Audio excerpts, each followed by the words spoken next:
In this video, I want to go over the POPAT test and how you can get yourself a faster time without having to do any improvements on your technique and without having to do anything on improving your fitness. And where we can shave time is the transition. And there are several areas that you can improve or in terms of cutting down your transition from one section to the next, to the next, to the next, and I will cover all of them. The first part that I will cover is the transition from the course to the machine. Now, a lot of times when people are coming off the 6 laps, they're tired, and everyone's going to feel tired. No ifs, ands, or buts about that. You're going to be tired.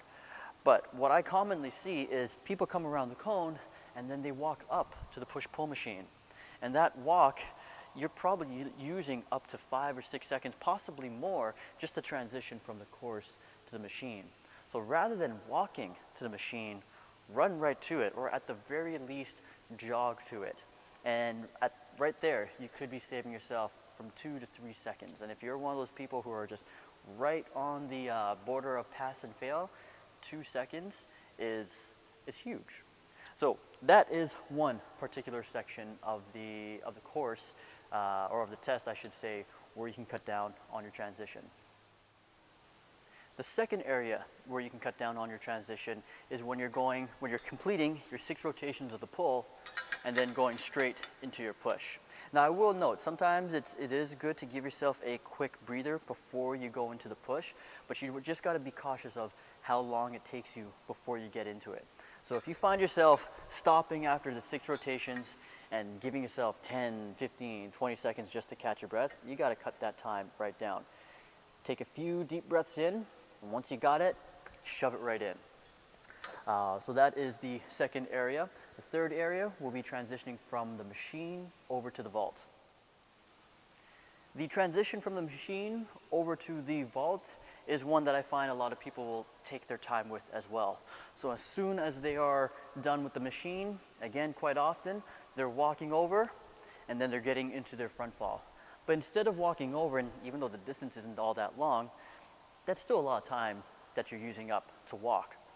As soon as you're done with the machine, even if it's a jog your way over to the mat, so that, again, you are trying to cut down on that time, and it puts you into that mentality of performing at your best as possible. So this is the third area. The last area will be the transitions when you're going from the jump to the fall and the fall to the jump.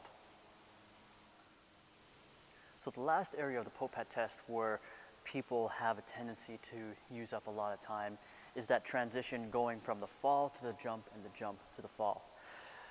So we always want to try to position ourselves in a manner that we're getting straight into our jump as soon as we get over, or as soon as we stand up.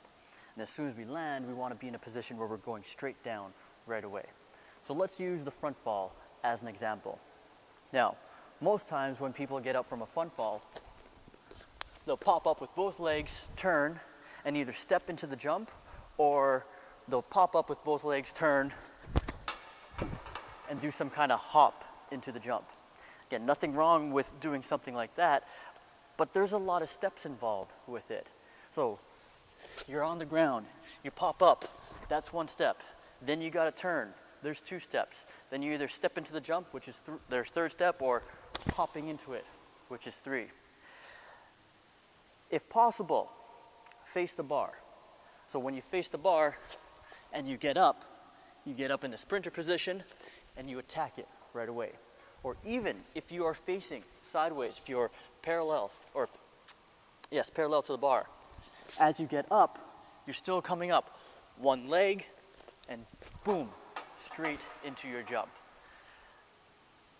It's basically one smooth motion that we're doing there with the front fall.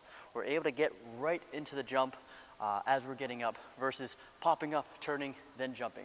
That's a lot of steps involved that we can cut down, and considering that you have to do this 5 times on your front, it all adds up in the end. With the back fall, this can be a little bit trickier, but it's going to be the same principle. As soon as you're getting up, you're trying to position yourself in a manner to jump up right away versus get up, turn, then step into it. We want to be able to get into our jumps as soon as possible. We want to be able to get into our falls as soon as possible. Now, I should note, I just said you want to get into your falls as soon as possible, but you still need to show some kind of controlled landing to the testers. So if you do something like this for your back fall, if you have someone who's very strict with the testing, they're not going to call that as a fall. You still need to show some sense of a controlled landing as you go down. But the whole idea, again, is to cut down on your transitions as much as possible. Otherwise, it all adds up. I've seen some people use as much as 10 to 15 seconds on just transition. So you cut that in half. I mean, like if you're on that bubble again, you're now at that passing mark. So when you're practicing your test, be on that aggressive mindset. Don't allow yourself to relax. Try to get yourself into the next portion of the test as quickly as you can. And just simply doing that can save you a lot of time and improve your overall performance.